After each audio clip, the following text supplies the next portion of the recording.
Juízes 18.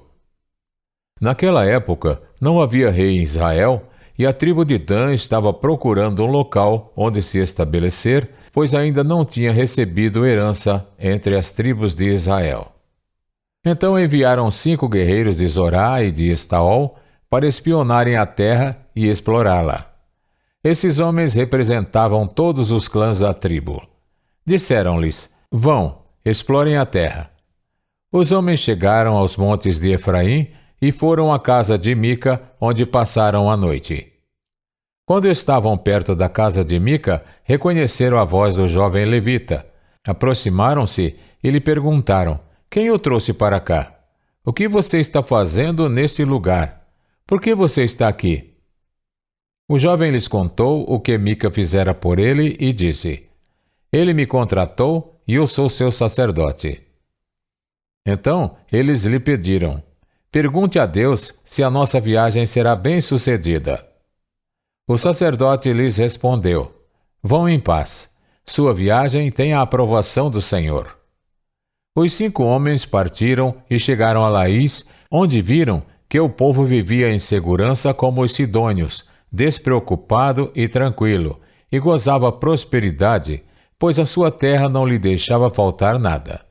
Viram também que o povo vivia longe dos sidônios e não tinha relações com nenhum outro povo. Quando voltaram a Zorá e a Estaol, seus irmãos lhes perguntaram: o que descobriram? Eles responderam: vamos atacá-los. Vimos que a terra é muito boa. Vocês vão ficar aí sem fazer nada? Não hesitem em ir apossar-se dela. Chegando lá, vocês encontrarão um povo despreocupado e uma terra espaçosa que Deus pôs nas mãos de vocês, terra onde não falta coisa alguma.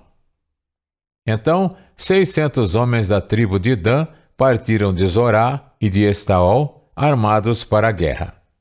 Na viagem, armaram acampamento perto de Quiriate-Jearim, em Judá. É por isso que até hoje o local, a oeste de Quiriate-Jearim, é chamado Maané-Dan. Dali foram para os montes de Efraim e chegaram à casa de Mica. Os 5 homens que haviam espionado a terra de Laís disseram a seus irmãos: vocês sabiam que numa dessas casas há um manto sacerdotal, ídolos da família, uma imagem esculpida e um ídolo de metal? Agora vocês sabem o que devem fazer. Então eles se aproximaram e foram à casa do jovem levita, a casa de Mica, e o saudaram. Os 600 homens de Dan, armados para a guerra, ficaram junto à porta.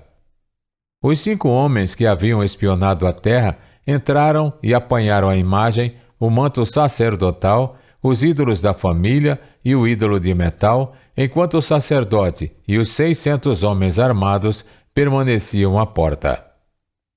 Quando os homens entraram na casa de Mica e apanharam a imagem, o manto sacerdotal, os ídolos da família e o ídolo de metal, o sacerdote lhes perguntou: que é que vocês estão fazendo? Eles lhe responderam: silêncio, não diga nada. Venha conosco e seja nosso pai e sacerdote. Não será melhor para você servir como sacerdote uma tribo e um clã de Israel do que apenas a família de um só homem?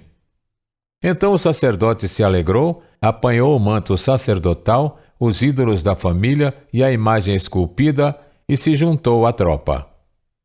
Pondo seus filhos, os seus animais e os seus bens na frente deles, partiram de volta. Quando já estavam a certa distância da casa, os homens que moravam perto de Mica foram convocados e alcançaram os homens de Dan. Como vinham gritando atrás deles, estes se voltaram e perguntaram a Mica: qual é o seu problema? Por que convocou seus homens para lutar? Ele respondeu: vocês estão levando embora os deuses que fiz e o meu sacerdote. O que me sobrou? Como é que ainda podem perguntar: qual é o seu problema? Os homens de Dan responderam: não discuta conosco, senão alguns homens de temperamento violento o atacarão e você e a sua família perderão a vida. E assim, os homens de Dan seguiram o seu caminho. Vendo que eles eram fortes demais para ele, Mica virou-se e voltou para casa.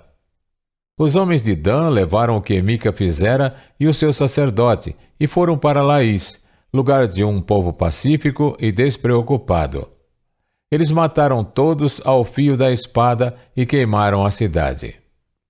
Os homens de Dan reconstruíram a cidade e se estabeleceram nela.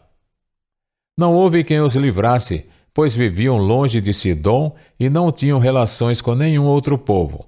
A cidade ficava num vale que se estende até Bet-Reob.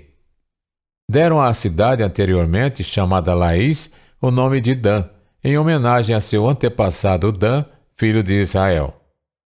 Eles levantaram para si o ídolo e Jonatas, filho de Gerson, neto de Moisés, e os seus filhos foram sacerdotes da tribo de Dan até que o povo foi para o exílio. Ficaram com o ídolo feito por Mica durante todo o tempo em que o santuário de Deus esteve em Siló.